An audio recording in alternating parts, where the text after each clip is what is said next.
Bom dia, bom dia, olha que beleza, esse tom grave, bom dia. Vocês estão me ouvindo bem aí? Tudo bem? Tá dando muito eco, eu vou me afastar um pouquinho aqui. Sempre uma grande alegria estar aqui com vocês. Essa casa é minha casa também, de alguma forma. Eu me sinto muito sintonizada ao Centro Espírita Allan Kardec desde muito tempo, eu vou contar um pouco para vocês. Então eu quero agradecer mais uma vez a Gleides, Marinice, Paulo, vocês que me convidam com muito carinho e todos vocês que estão aqui nessa manhã, estão confiando que eu trouxe algo de interessante para vocês escutarem, né?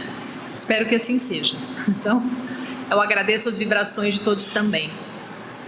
Eu estava dizendo a vocês, não sei se todos sabem, essa casa está comemorando 86 anos de fundação. Rumo ao centenário, isso é incrível. Muito lindo que uma casa possa ultrapassar tanto tempo e se mantenha assim robusta, forte, ampliando a sua frente de ação aqui e fora daqui também, como nós sabemos. Eu tenho como eu disse para vocês, eu tenho uma ligação com essa casa antes de saber que essa casa existia. Eu cheguei em Vinhedo com 15 anos de idade. Logo depois eu já comecei a frequentar o Centro Espírita Batuíra de Vinhedo, por volta de uns 20 e poucos anos. E lá estudando e depois trabalhando nas lides mediúnicas, eu percebi que a sala onde nós nos reuníamos no Batuíra tinha o nome de Servilho Marrone. E a coordenadora do grupo mediúnico, de vez em quando, sempre saudava Servilho e de vez em quando, inclusive, recebia comunicações do Espírito. Eu fiquei muito curiosa. Falei, olha, conhecia pouco ainda. Eu falei, conheço Bezerra de Menezes, Eurípides Barçanufo, Geralmente são esses espíritos que coordenam essas tarefas. Muito bem, mas quem que é Servilho Marrone? Então foi que a Vanderly Bellini, ainda presidente do Batuíra de Vinhedo, me falou desse valoroso espírito e comentou que ele é um dos fundadores do Centro Espírita Allan Kardec, de Campinas, junto com Gustavo Marcondes. Contou a breve trajetória, porque ele desencarnou muito jovem ainda e continua, obviamente, trabalhando no mundo espiritual, mas o idealismo de Servilho, a fé robusta de Servilho Marrone, a coragem de Servilho materializou esta ideia que já estava gestada por Eurípides Barçanufo no mundo espiritual, e Gustavo Marcondes veio. Tão interessante, as coincidências, com todas as aspas que eu posso colocar aqui, o encontro de Gustavo com Servilho, os dois com livros espíritas, e um olha para o outro e se reconhece, sem se conhecerem, mas se reconhecem. Num daqueles encontros, que a espiritualidade cuidadosamente faz acontecer, e em 3 meses a casa estava fundada. Então, graças à fé, à coragem desses queridos, que nós podemos ter uma casa onde também podemos ser acolhidos, podemos encontrar conhecimento, podemos nos abastecer com o Evangelho, com o Espiritismo, e tudo isso em prol da nossa evolução. Então, a palestra de hoje é dedicada a Servilho Marrone e todos aqueles que com ele trabalharam e continuam trabalhando com a sua fé inabalável. Hoje a gente vai falar sobre fé inabalável também. Muito bem. Mas antes de falar de fé propriamente, que é, óbvio, uma ferramenta, e muito mais que uma ferramenta, é um sentido na própria existência, a fé, essa fé que nós vamos nos reportar aqui hoje. Antes de falar sobre essa fé, eu acho importante nós fazermos um breve raio-x do momento que nós estamos vivendo, que muitas vezes é um momento que a gente sente no corpo, na mente, na alma, nas relações. A gente está sentindo a transição planetária, ela está pulsando. Vocês percebem isso já de alguma forma, mas eu quero trazer alguns dados que eu acho que são importantes. Sobre a transição planetária, deixa eu ver se eu consigo dar um play aqui, ok? Trouxe um pequeno texto que está na Gênese de Allan Kardec. Na verdade, esse trecho foi escrito, foi transcrito por ele, mas é também um resumo de alguns espíritos, onde ele fala dos sinais dos tempos. Nesse tempo, já estamos nele, não se tratará mais de uma mudança parcial, de uma revolução limitada a uma região, a um povo, a uma raça. É um movimento universal que se opera no sentido do progresso moral. Então, o sentido da transição não tem a ver com cataclismas, com destruições, com extermínio, não tem a ver com isso, mas tem a ver com uma transformação moral. E essa transformação, é claro, se dá muitas vezes através de crises, várias crises. Nós estamos com crises que se interpenetram, crises em todas as áreas. Nós temos crise moral, crise familiar, crise ambiental, crise política, ok? Todas elas demonstram. Quando a gente fala em crise, nós estamos falando o quê? Não é? A nossa sociedade como um todo, a partir do coração e nos agrupamentos, estamos enfrentando crises, dificuldades, porque precisamos nos reorganizar. A lei de destruição está muito ativa. E ela vem para destruir o quê? Não vem para destruir a natureza. A lei da destruição vem para destruir o orgulho e o egoísmo. É ali que ela atua. E ela atua muitas vezes no campo material, no campo das relações, mas o objetivo final é a transformação moral. E quando essa transformação moral acontece, porque ela vai acontecer, né? Aceitando a nossa mente ou não, ela vai acontecer, né? Não são mais tão necessários, não é, as destruições neste patamar que nós estamos vivendo nesse momento. Destruições, inclusive, de ideias, de conceitos, de paradigmas e tudo mais, certo? E ele continua. A agitação dos encarnados e desencarnados, porque sim, os desencarnados também estão bastante agitados nesse momento que nós estamos passando, se juntam às vezes e frequentemente mesmo, já que tudo se conjuga em a natureza, perturbações dos elementos físicos. Essas perturbações também podem acontecer, mas não são o foco, né? Dá-se então, durante algum tempo, uma verdadeira confusão geral. Esta é a sensação que as pessoas me trazem, né? A sensação que está tudo muito bagunçado, confuso. O lugar do pai, o lugar da mãe, o lugar do filho, o lugar do professor, não é? Os papéis sociais estão confusos, os papéis das nações, os papéis dos políticos, está tudo muito bagunçado. Parece que não está mais claro para nós como é ser, existir e vibrar num planeta como a Terra, nesse momento de transição. Tudo bem.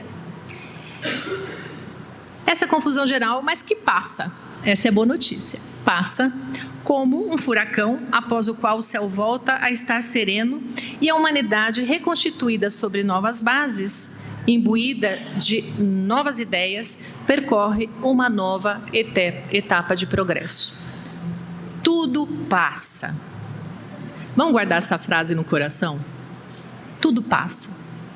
Eu não sei qual é a dor que vocês estão enfrentando, se é que estão enfrentando nesse momento um desafio, um ou vários desafios, e a gente já vai tentando gravar aqui o que realmente importa, porque crise nós sabemos, ela está acontecendo, não é? Mas tudo passa, embora muitas vezes a nossa fé intermitente, titubeante, duvide que vai passar, mas vai passar, vai passar. E é esta fé que vai nos ajudar a atravessarmos aquilo que ainda não passou, mas que se faz necessário, né? Muito importante isso. Tudo passa. Mas ainda, falando agora de Brasil, né? Acabamos de comemorar também um outro aniversário importantíssimo, né? da nossa pátria. Como é que está o Brasil? Raio-x dos brasileiros. Pois é. Nós somos o primeiro país no mundo de pessoas com síndromes ansiosas diagnosticadas. Nós somos o segundo país no mundo com síndromes depressivas diagnosticadas. Esse é um raio-x de como vai a mente do brasileiro. 85% das pessoas está sofrendo algum distúrbio psíquico, diagnosticado ou não. Eu não digo síndrome, que síndrome é algo mais intenso, mais sério. Mas sim, a grande maioria do povo brasileiro está em sofrimento, muito sofrimento. Esse também, não é? É um ponto que nós precisamos observar. Alguma coisa não vai bem, né? Estamos fazendo e vivendo de uma maneira que está nos adoecendo. E é preciso, então, como todo adoecimento, se fosse do estômago, o que a gente para pensar? Como é que a gente cuida? Bom, estou com gastrite, melhor parar a feijoada, a caipirinha do domingo, do sábado. Melhor dar um tempo na cervejinha. Acho que eu vou, limitar o horário do meu jantar. Eu vou jantar antes porque o refluxo está me matando. Não é assim que a gente cuida? Né? Pois é, sistema digestivo não está legal. Quando a gente está com um probleminha no coração, vamos ao cardiologista, vamos fazer exames, de repente vamos precisar do remédio. E quando é a mente? Uma síndrome psiquiátrica, uma síndrome, como é que a gente cuida?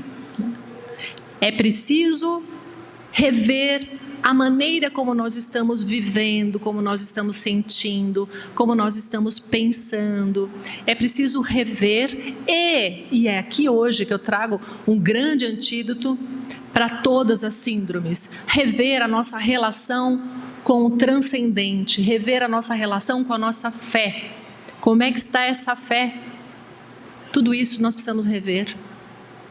Ainda falando de Brasil, eu tive há pouco tempo na Feira do Livro falando sobre suicídio, a Feira do Livro do SEAC, falando sobre suicídio, e tem um dado que é alarmante, que é o aumento de suicídios entre crianças e adolescentes, que vem aumentando ano após ano. Décadas atrás isso era impensável, mas está acontecendo. E aí eu vou trazer um pequeno texto do Obras Póstumas. Obras Póstumas, eu não sei se vocês sabem, é um livro que nasce 31 anos depois da morte de Kardec, que foi organizado pelos amigos e alguns colaboradores, que traz alguns textos que eram inéditos para a época. E aqui, anotações do Kardec, ele vai dizer que tem um resumo de mensagens que foram passadas por 2 médiuns que ele coloca só as letras M e T. Não sabemos o nome dos médiuns. Kardec jamais salientou os médiuns. Não tem importância o médium. A importância está na mensagem. Nós nos desconectamos disso. Mas é bastante interessante, não é? Essa metodologia, esse cuidado de Kardec, inclusive para proteger os médiuns, não é? Cujo ego começa a ficar inflado ali, né? Como se ele fosse um grande portador de mensagens, enfim. Mas tem um dado importante aqui. Kardec diz que os 2 médiuns estavam em estado sonambúlico. Isso muda muito. Porque em estado sonambúlico dá ao médium a possibilidade de ampliar e muito a sua percepção, inclusive perceber a questão de tempo, passado, presente e futuro, de uma maneira diferenciada. Então esses médiuns estavam num transe muito profundo e trouxeram essa mensagem, da qual eu vou destacar mensagem de 1868, tá? Eu vou destacar 2 passagens e vamos ver aí o que vocês acham. Transição planetária. O texto chama-se Regeneração da Humanidade, tá? E ele diz: não é o fim do mundo material que está se aproximando, mas o fim do mundo moral. O mundo velho, o mundo dos preconceitos, do egoísmo, do orgulho, do fanatismo que se esbarca. Ótimo. E aí, olha só a parte profética. No desvairamento correrão para a sua perda. Ele está falando aqui dos espíritos que estão tentando segurar a transição planetária, que estão ainda ignorantes sobre esse momento, que ainda não se entregam para os valores da fé, a percepção, que vai além do mundo material.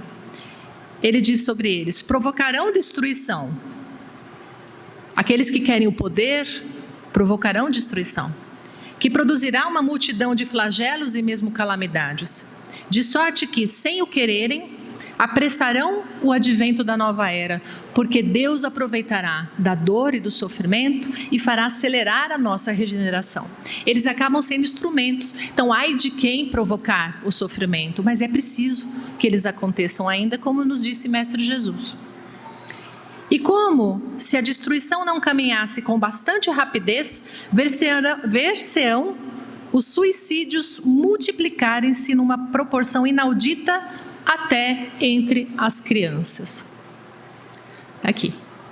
Quem lia esse livro na época, falou, não é possível que isso pode acontecer. Está acontecendo. Então, são os sinais dos tempos?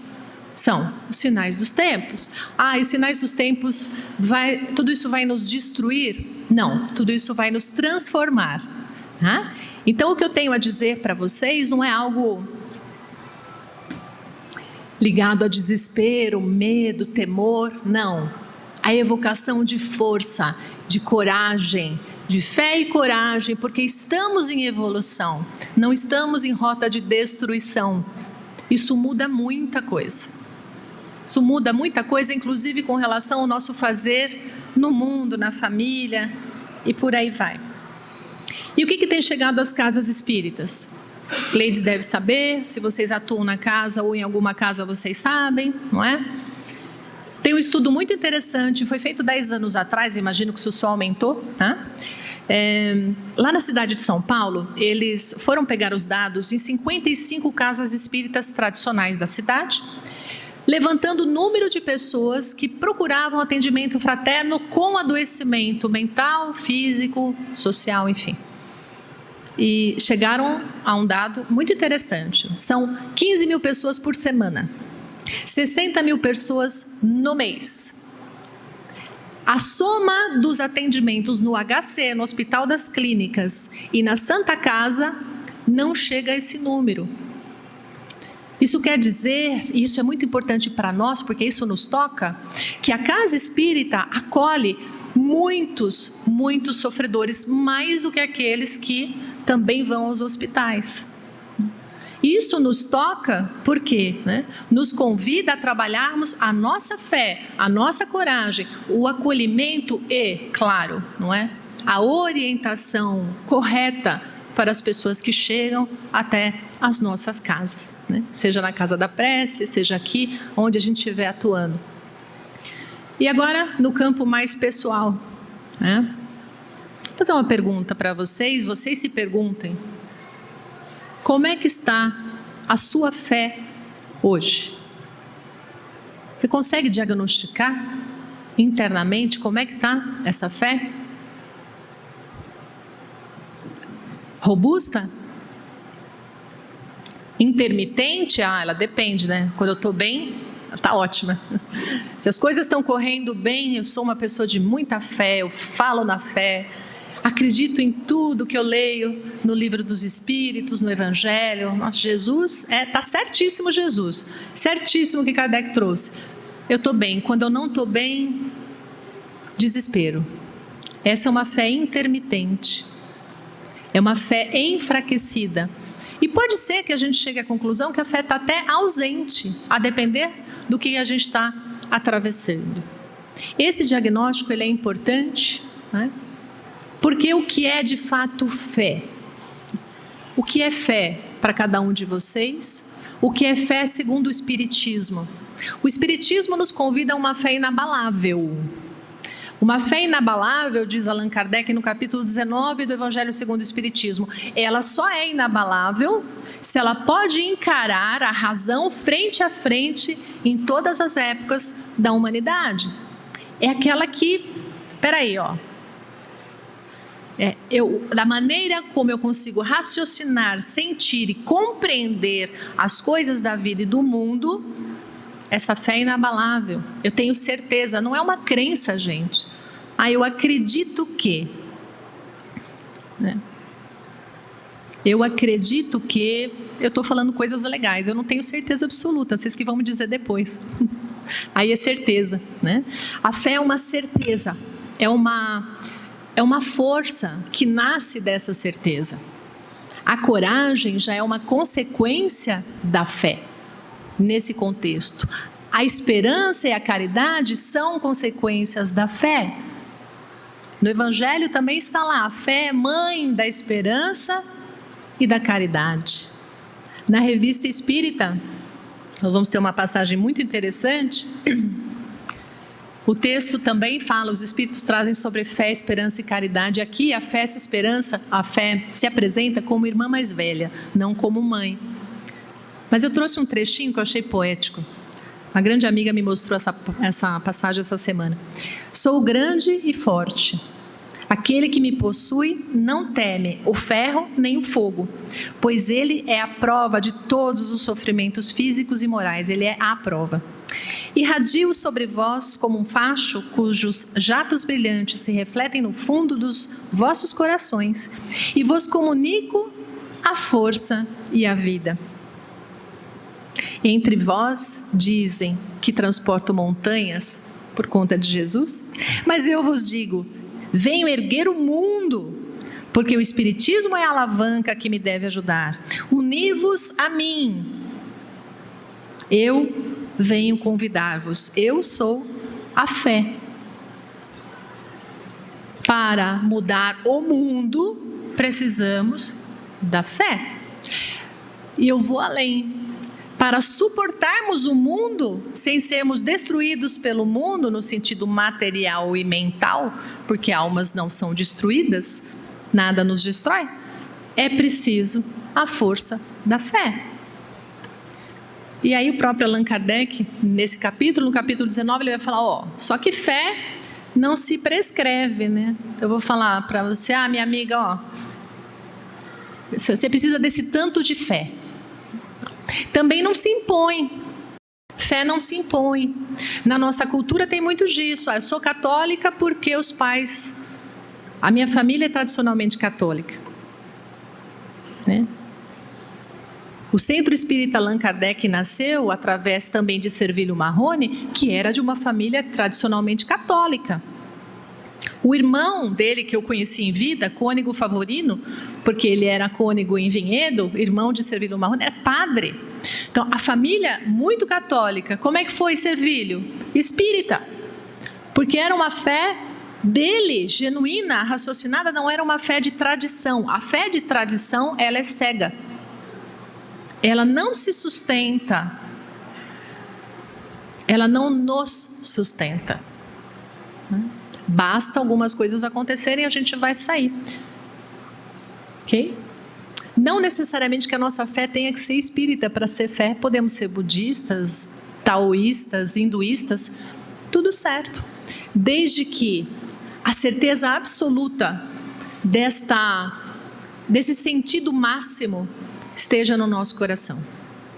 Então Allan Kardec vai dizer, também no capítulo 19, ele vai falar, olha, não se prescreve e não se impõe, se aprende, fé se desenvolve. Sim, fé se desenvolve através dos atritos, das questões da vida, do que se lê, do que se assiste, do que se fala, do que se pensa e principalmente do que se observa. Porque Deus manifesto está aqui. Deus manifesto está na borboleta. Todo mundo consegue ver Deus na borboleta, né? E no mosquito da dengue, vocês veem Deus também? Ele também está lá. A gente pode ver Deus manifesto nas suas leis, nos eventos e nas situações como elas se dão, como elas acontecem. E a gente pode ver Deus na transição planetária e na lei de destruição, porque Deus é imanente, Ele está em tudo e transcendente, Ele está além de tudo.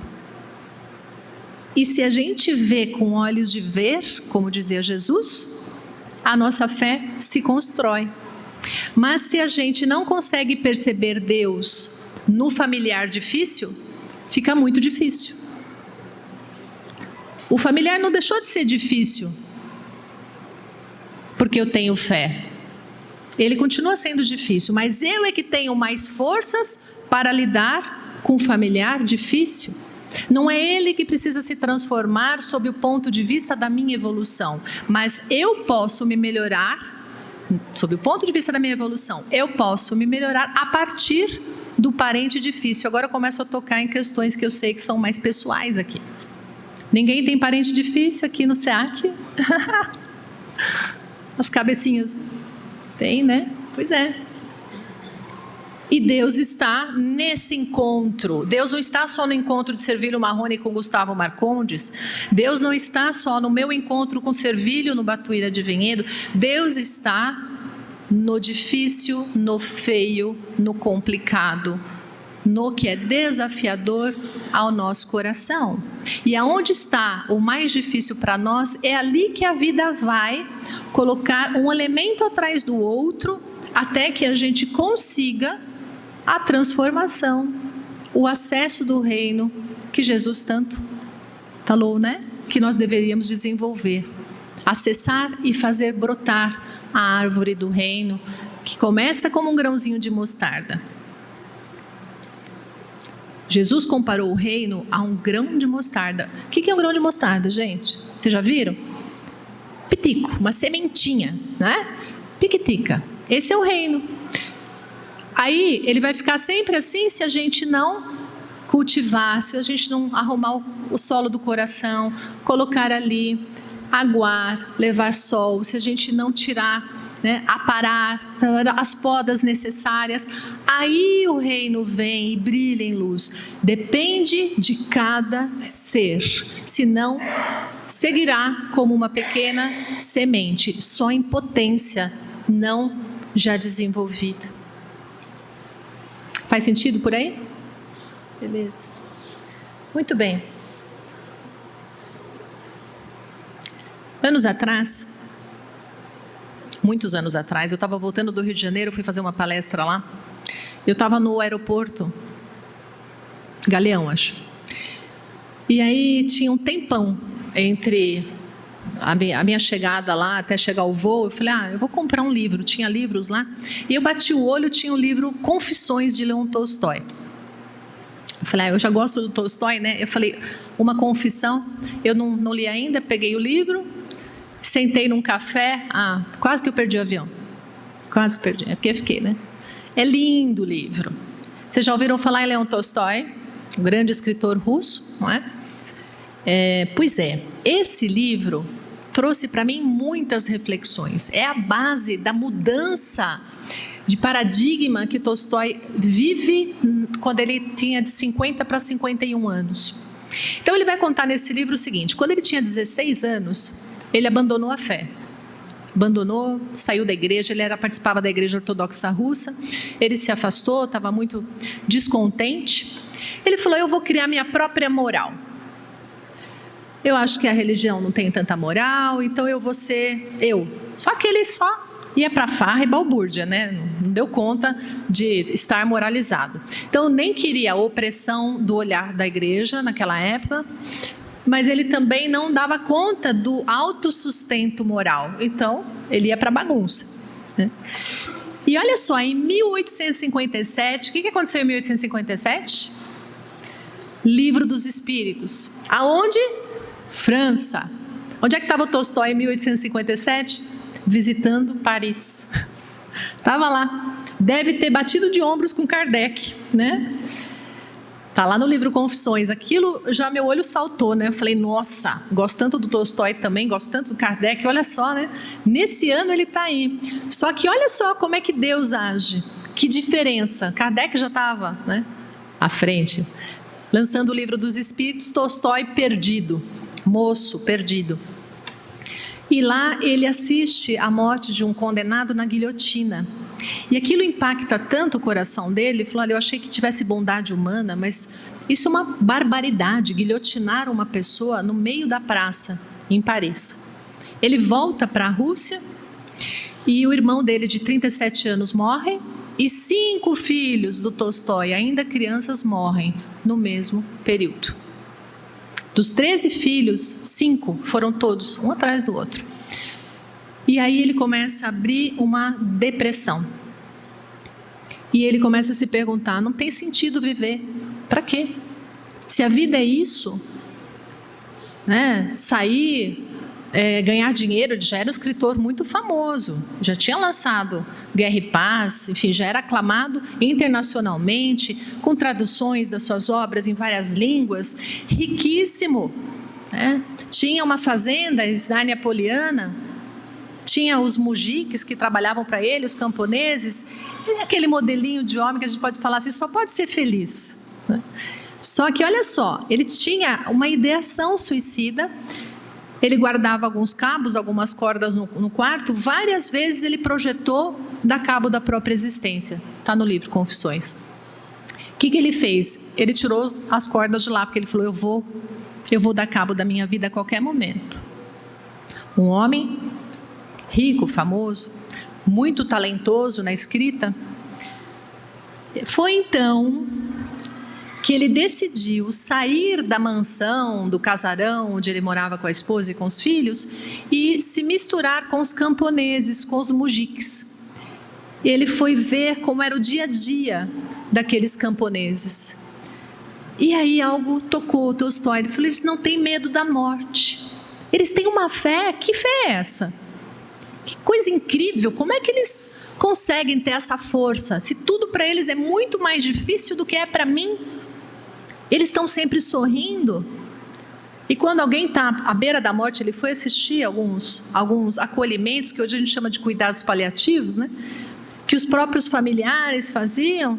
Ele foi assistir essas passagens, ficou impressionado com a resignação, com a força, com a certeza do reencontro, com a certeza de que Deus está no leme. E aí ele pergunta para os camponeses, da onde surge? E ele foi como um pesquisador, deprimido, querendo buscar o sentido da vida.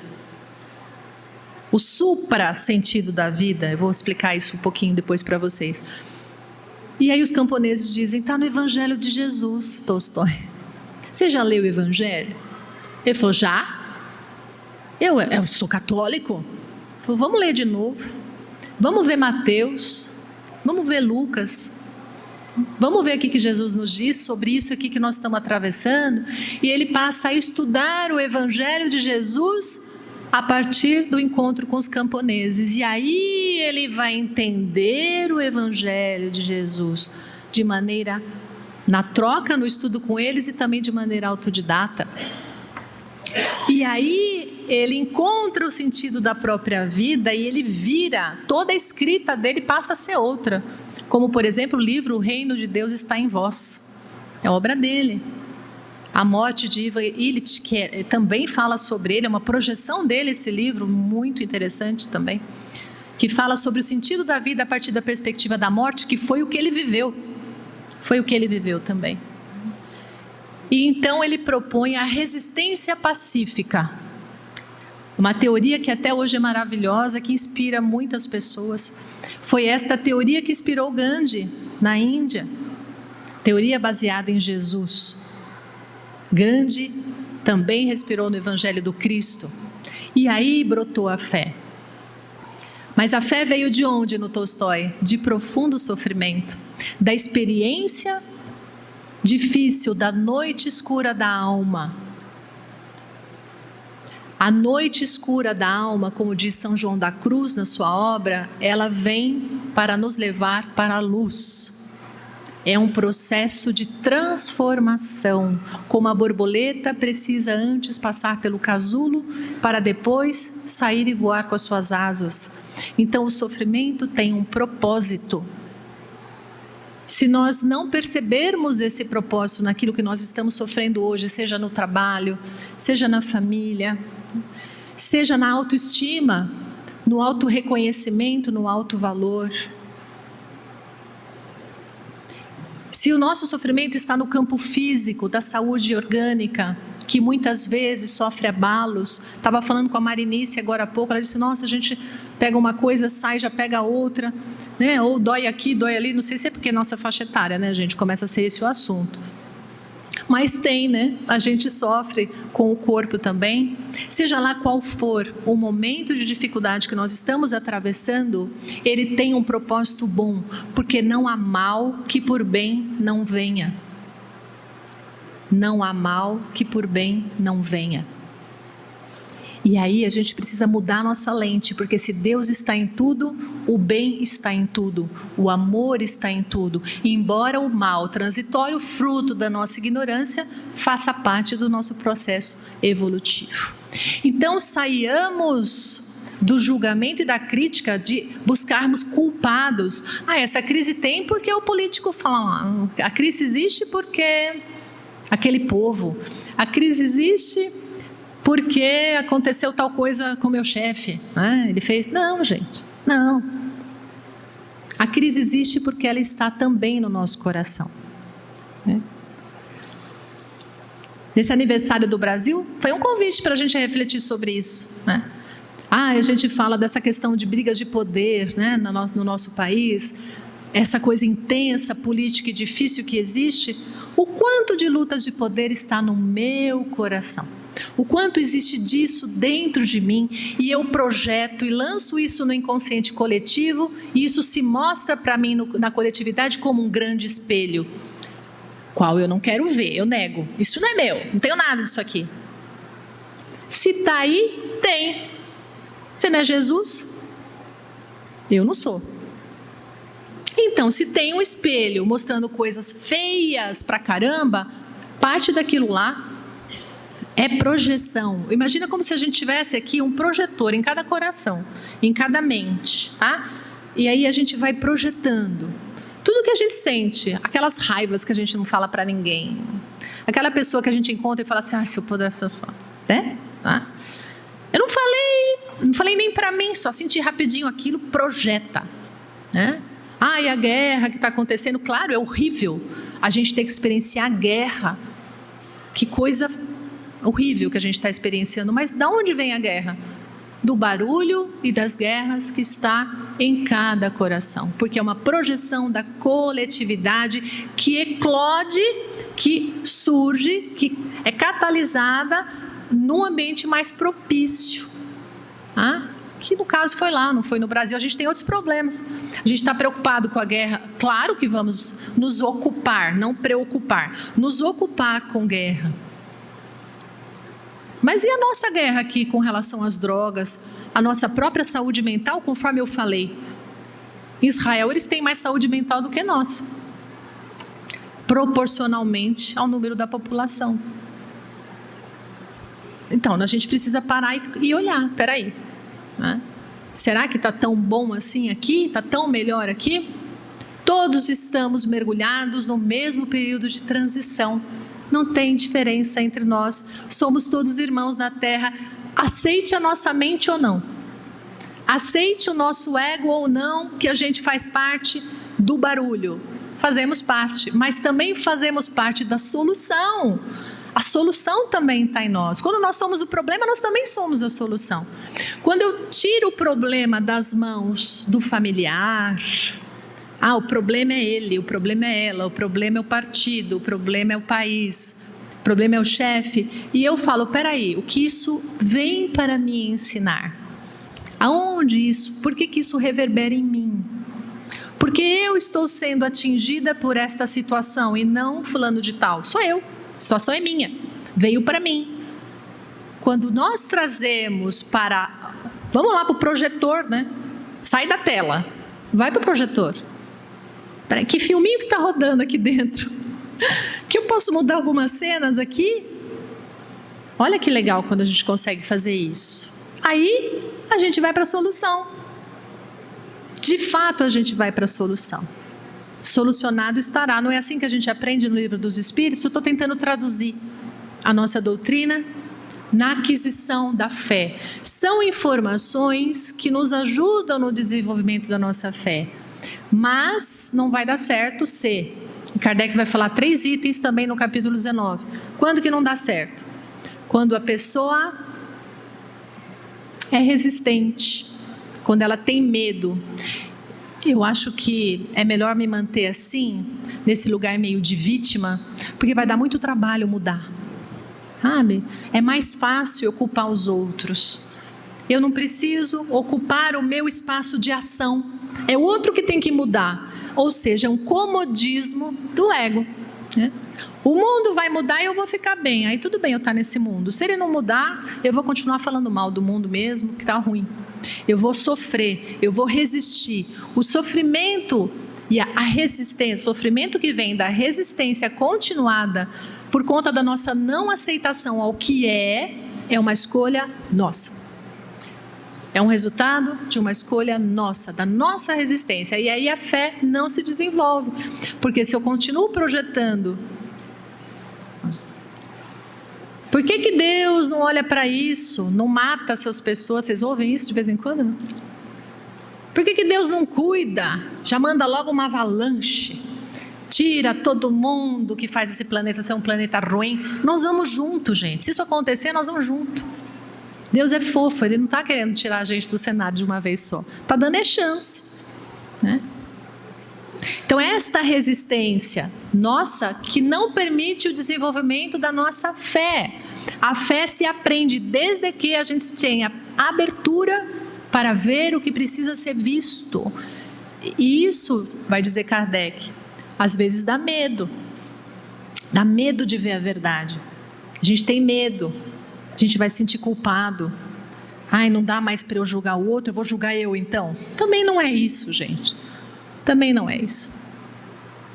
Como Jesus nos ensinou, só vai e não peca mais, vai e faz diferente. Está tudo certo. Só vai e muda o raciocínio. A palavra pecado no hebraico, ratá, não tem a conotação que nós atribuímos de maneira geral. A palavra pecado, na origem, significa erro de percurso, quando nós erramos o alvo. Então, sai do pecado, não peques mais, ou seja, anda de acordo com a lei divina e isso não te sucederá, ou não te sucederá coisa pior, né? Porque ele diz que pode acontecer coisa pior quando a gente é reincidente e quer continuar na ignorância, quando queremos ser ignorantes sobre a nossa própria sombra. Vocês sabem que eu sou psicóloga, né? Não sabe? Sou psicóloga. Eu sou amiga da sombra, eu não sou opositora da sombra, né? A sombra ainda está na nossa constituição psíquica, ela faz parte. Se eu brigo com ela e se eu não quero vê-la, eu não me transformo. Ela faz parte. E só depois que nós aceitamos que nós temos sombras, é que a gente consegue mudar. Esse é o paradoxo. Primeiro eu me conheço, Santo Agostinho, lá no Livro dos Espíritos, lembra? Conhece-te a ti mesmo, um aforismo dos antigos. Quando eu me conheço, eu falo, ixi, isso aqui está manchado, isso aqui está torto, isso aqui está rasgado, preciso fazer uma reforma. Tá, tudo bem. É para ficar com raiva de si mesmo? É para ter baixa autoestima? É para se punir? É para se auto-sabotar? Não. É para se transformar. Mas que bom, agora eu sei, antes eu não sabia. Eu fazia caca porque eu não sabia, né? E ainda assim é bem difícil, como disse Paulo de Tarso, como escreveu Paulo de Tarso, né? Todo o bem que eu quero, esse é difícil para mim fazer. E todo o mal que eu não quero, às vezes esse eu faço, né? Trabalhando na questão do autoconhecimento, porque nós temos os vícios mentais. Mas vamos lá. Fé, coragem e evolução é o tema de hoje, né? Jesus vai falar no sermão, resumindo tudo aquilo que ele disse, ele vai dizer, olha, aqueles de vocês que estão ouvindo o que eu estou dizendo e vão fazer isso, e estão sentindo e compreendendo, e vão fazer isso, é como o homem sensato que constrói a sua casa sob a rocha. Isso é fé. Uma casa sob a rocha é fé firme, robusta, é a certeza, vai vir a chuva, vai vir o vento, vai vir o granizo, vai vir a encrenca, e você não se destrói, porque você entendeu. Como Lívia, a esposa de Públio Lentulus, entendeu. Quem já leu há 2000 anos, entendedores entenderão. Como era a fé da Lívia? Era a fé que encarou frente a frente um leão com garras, com dentes, sem desistir da sua fé por nenhum instante, da sua certeza absoluta. Baluarte do Evangelho. Uma precursora do Evangelho, aquela que entendeu o Evangelho assim que teve contato com ele, assim que teve contato com Cristo. Como é que foi Jan Hus na Idade Média? Nosso querido Allan Kardec, uma das encarnações de Jan Hus, foi cantando para a fogueira. Foi cantando, ele foi condenado à morte na fogueira. Ele foi cantando a sua fé. Como foi Maria de Magdala? Segundo Humberto de Campos, no livro Boa Nova, foi feliz servir no leprosário da sua época, no Vale dos Leprosos, na cidade de Jerusalém.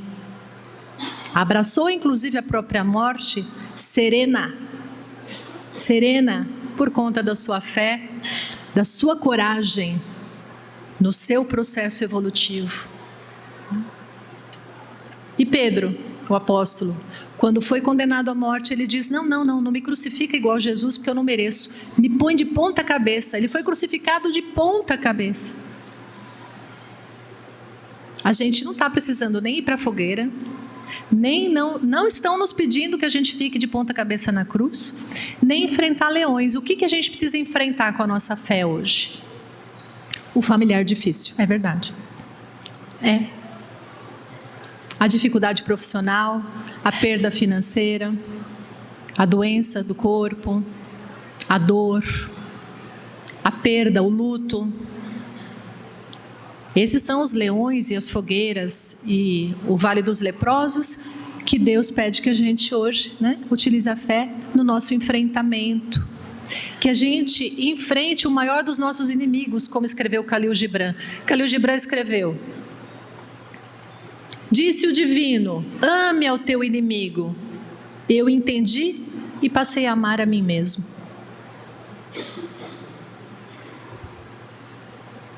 A fé precisa trabalhar este amor que não é um amor cego, é um amor que transforma.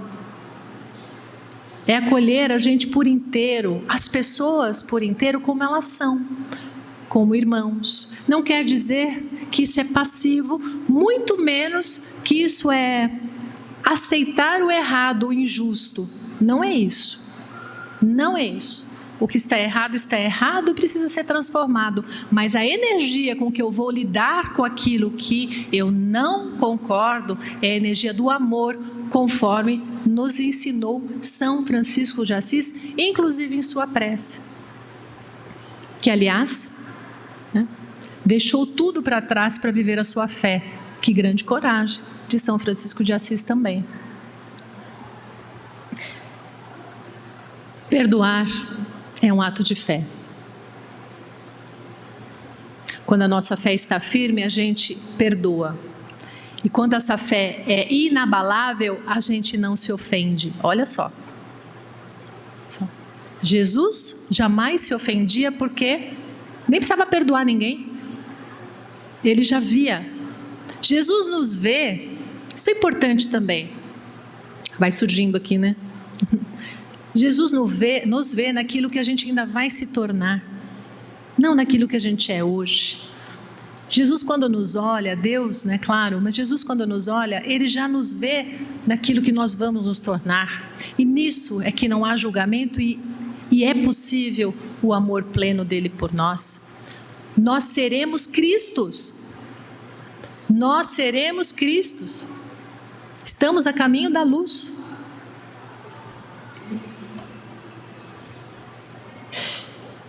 No livro Palavra Eterna, capítulo 136, chama na Vitória Real, que é a vitória de si para consigo mesmo, a gente está falando disso também. Ele vai falar sobre Jesus, que ele se percebia a poucos passos do desencarne, condenado, sem ter culpa. Entretanto, ele dizia, já no final do Evangelho de João: tende bom ânimo, eu venci o mundo. Então, meus queridos, minhas queridas, quando as coisas ficarem muito difíceis, porque elas ficam e vão ficar também, se não estão, vão ficar, a sugestão dos Espíritos, a sugestão de Jesus: ora, medita, procura um espaço de silêncio, se reconecta a Jesus, e aí a gente vai poder escutar ele dizer: tem de bom ânimo. Isso também vai passar. Tem de bom ânimo, eu venci o mundo, você também pode vencer o mundo. Não é vencer no mundo, é vencer o mundo, a cultura, os arrastamentos, as dificuldades. O seu coração pode vencer o mundo, mas você precisa da fé para te dar essa coragem.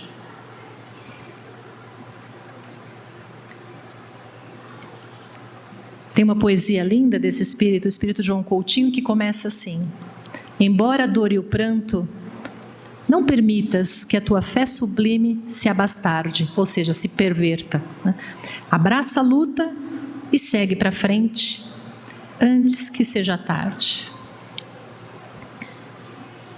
Muito bem, eu vou finalizar essa palestra de hoje trazendo uma música que é uma sugestão minha, tá? Isso funciona para mim. Quando eu estou atravessando momentos difíceis, eu ponho ela para eu escutar, como se fosse um mantra, sabe? Mantra. Uma vez, duas, três, lá eu vou cantando junto, eu vou sentindo com o coração. É uma música que a letra é a prece de Santa Teresa d'Ávila, chama-se Nada Te Perturbe. Eu tinha ouvido essa música pela primeira vez em espanhol, eu já fiquei muito emocionada a primeira vez que eu escutei, e aí tem uma gravação em português que eu também acho lindíssima, e eu vou apresentar essa canção para vocês, mas como um convite, né? E também como uma prece, se a Gleides permite, né? Como uma prece para todos nós irmos nos despedindo desse contato nessa manhã, né?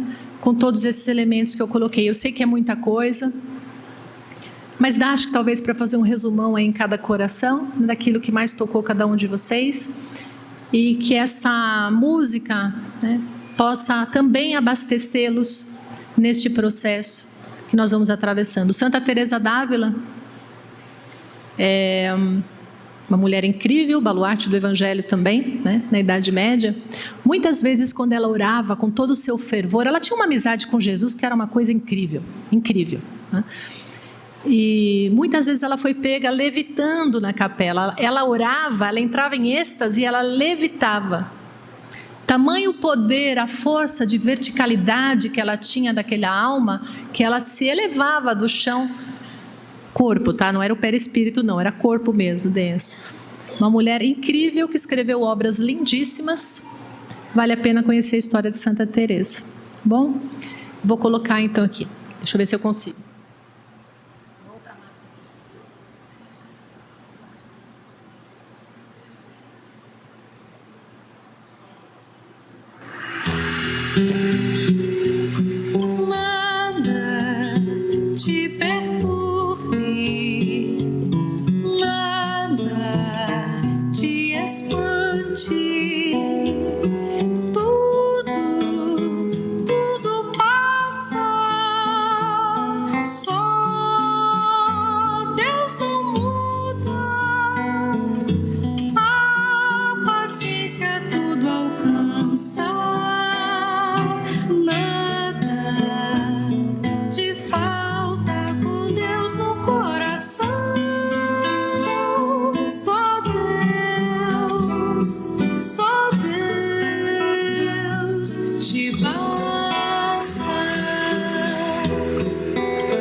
Obrigada a todos vocês. Obrigada.